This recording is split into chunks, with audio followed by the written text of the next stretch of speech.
할렐루야! 주님의 이름으로 환영합니다. 오늘은 추수감사 주일입니다. 하나님께 더 큰 감사를 돌려드리기 위한 마음으로 감사의 지수라는 제목으로 여러분들과 함께 은혜를 나누고자 합니다. 경문대학교 교수요 21세기 지식전략연구소장인 윤봉만 박사는요, 영원히 즐거움을 누리는 삶을 살기 위해서는 지능지수, 감성지수보다 감사지수를 높여야 한다고 말하면서, 어떤 사람은 화려한 궁정 같은 집에서 살면서도 삶이란 왜 이렇게 괴로운 것이냐고 불만을 일삼는가 하면, 어떤 사람은 작은 집에서 가난하게 살면서도 감사하며 행복해하는 사람이 있다고 말했습니다.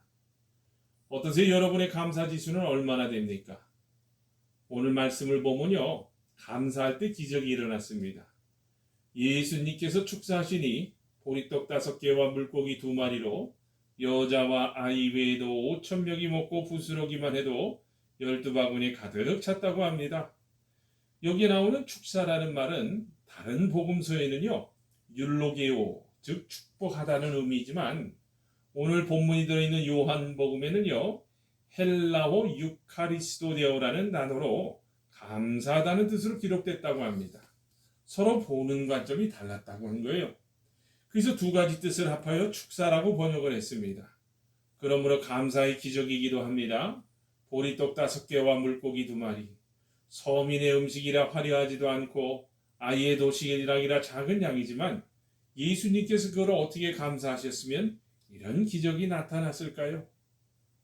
진실로 감사하셨을 겁니다. 눈물로 감사하셨을 겁니다. 오병이어를 높이 드시고 축사하신 걸 보면 아마도 눈물을 글썽거리시며, 아버지 어린아이가 드린 도시락이 여기 있습니다. 고사리 같은 작은 손으로 드린 오병이어입니다. 한창 철없이 뛰어다닐 나이에 광야가 어디라고 어른들과 함께 나와 종일 말씀을 들은 이 아이 얼마나 배가 고프고 얼마나 먹고 싶겠어요. 그것을 참고 아버지께 드렸습니다 라고 하시면서 기도할 때에 아버지 하나님께서 감동하시고 예수님께서 감동하시고 사람들이 감동했기에 이런 기적이 일어날 수 있었다는 겁니다. 그렇다면 여러분, 이 아이의 감사지수는 얼마나 되고 예수님의 감동지수는 얼마나 됐었기에 이런 기적이 일어날 수 있었을까요? 여러분, 여기서 주는 교훈이 있습니다. 그게 뭐냐? 감사의 지수가 높으면 기적이 일어난다는 거예요. 그래서 시편 50편 23절에도 보면, 감사로 제사를 드리는 자가 나를 영화롭게 하나니 그의 행위를 옳게 하는 자에게 내가 하나님의 구원을 보이리라고 했던 겁니다. 여러분, 감사의 지수를 삶 가운데 높일 수 있어야 합니다. 그러면 어떤 놀라운 일들이 생길까요? 첫 번째입니다. 넘치는 기적입니다. 오늘 본문 11절입니다. 예수께서 떡을 가져 축사하신 후에 앉아있는 자들에게 나눠주시고, 예수님께서 축사하실 때 생겨나고 생겨났습니다. 감사하시고 나누어 주시니 계속하여 생겨났습니다. 무려 5,000명이나 먹고 12광줄이나 남았다고 해요. 주님은 저희의 원대로 주셨습니다. 이처럼 감사는 넘치는 기적이 있습니다.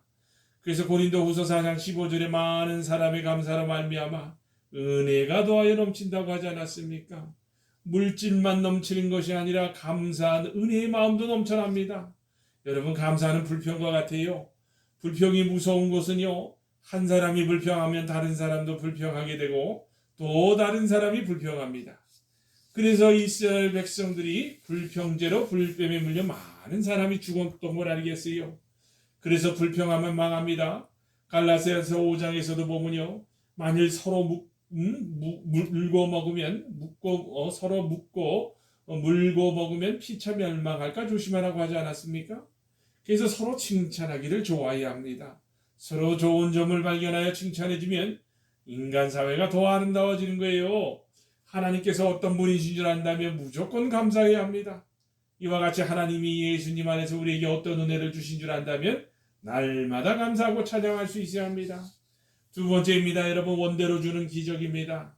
11절입니다. 물고기도 그렇게 그들의 원대로 주시니라. 주님은 감사하시고 제자들은 나누어 줬습니다. 나누어주면 또 생기고 나누어주면 또 생기고 원대로 나누어 주었습니다. 이처럼 감사하면 우리의 마음도 행복도 넘쳐납니다. 그래서 인도의 시성 타고르는요, 감소의 분량이 곧 행복의 분량이라 했고, 철학자 아리스토텔레스는요, 행복은 감사하는 사람의 것이다. 독일의 빌헬름 웰러는요, 가장 행복한 사람들은요, 가장 많이 소유한 사람들이 아니라 가장 많이 감사하는 사람들이라고 했습니다. 유대의 탈무드에도 보면 이 세상에서 제일 행복한 사람은 누구인가? 지금 이 모습 이대로를 감사하며 사는 사람이라고 했습니다. 초대 교회의 교부였던 크리소스톰은요, 사람에게는 근본적인 죄가 하나 있는데 그것은 감사하지 않는 죄라 했습니다. 감사한 만큼 행복이 넘칩니다. 이스라엘 남자들은 1년에 3차례 예루살렘에 올라가 예배를 드렸습니다. 6월절, 오순절, 초막절 3번을 올라갔는데 모두 감사의 절기라는 거예요. 여러분은 우리의 삶도 예배도 감사입니다. 사도행전 3장 6절에 보면요, 은과 금은 내게 없거니와 내게 있는 것을 네게 주더니 나사렛 예수 그리스도 이름으로 일어나 걸으라고 한 것처럼 늘 예배하며 감사하는 사람들만이 하나님의 은혜를 원대로 줄 수 있습니다. 여러분, 세 번째입니다. 보너스의 기적입니다. 12절입니다. 그들이 배부른 후에 예수께서 제자들에게 이르시되 남은 조각을 거둬버리고 버리는 것이 없게 하라. 예수님은 작은 부스럭이라도 버리지 않게 하신 것은 누군가에게 주시기 위해서였습니다. 누구에게 주신 보너스였을까요? 제자들이 떡 가져가기를 잊었다고 했습니다. 그리고 모인 사람들이 예수님을 왕삼으려 하자 예수님께서 그들을 해산시켰습니다. 그렇다면 12광주리 떡은 5병여로 바친 아이에 대한 보너스였을 겁니다. 이처럼 하나님은 감사하는 자에게 보너스를 주십니다. 우리가 하나님께 감사함으로 예배할 때 신령한 은혜만 주시는 것이 아닙니다. 이 땅에 속한 평안도 주십니다. 형통도 주십니다. 건강도 주십니다. 여러분, 성령 받으면 병오지 않는 체질로도 바꿔진다는 거예요. 아멘. 여러분, 시편 90편 10절에 보면 우리의 연수가 70이요 강건하면 80이라고 했는데 이 기도시를 쓴 모세는요 120세나 살았다고 합니다. 하나님을 불신하고 원망한 백성들보다 40년 50년을 더 살았다는 거예요. 같은 환경에서 같은 만나와 물을 마시며 살았는데 모세가 장수한 것은 백성들처럼 고기를 달라 뭘 달라 탐식하지 않고 좋으신 하나님께서 우리의 체질을 아시며 거기에 맞는 온전한 음식을 주셨다고 믿고 감사하고 때로는 금식하고 하나님을 경외했기 때문입니다. 잠언서 10장 27절에 여호와를 경외하면 장수하느니라고 했습니다. 여러분, 세계 최고의 암 전문 병원인 미국 MD 앤더슨 암센터에서 방사선내과 종신교수로 있는 김의신 박사가요, 여러 사람을 대상으로 암을 잡아먹는 NK세포를 조사했더니요, 항상 웃고 즐겁게 사는 사람에게 수치가 높게 나타났다고 합니다. 특히 교회 성가대원들을 조사했더니요, 일반인보다 무려 그 수치가 1000배나 높게 나와 깜짝 놀랐다고 합니다. 늘 찬양하고 살면 암도 안 걸린다란 말이에요. 그래서 성경은 범사에 감사하라. 이는 그리스도 예수 안에서 너희를 향하시는 하나님의 뜻이니라고 했습니다. 감사의 보너스가 이토록 큰 겁니다. 여러분, 마지막 네 번째입니다. 가장 중요합니다. 영원한 상을 주신다는 겁니다. 주님이 오병이어를 통해 이적을 베푸심은 아이의 정성을 기쁘게 받으셨다라는 의미입니다.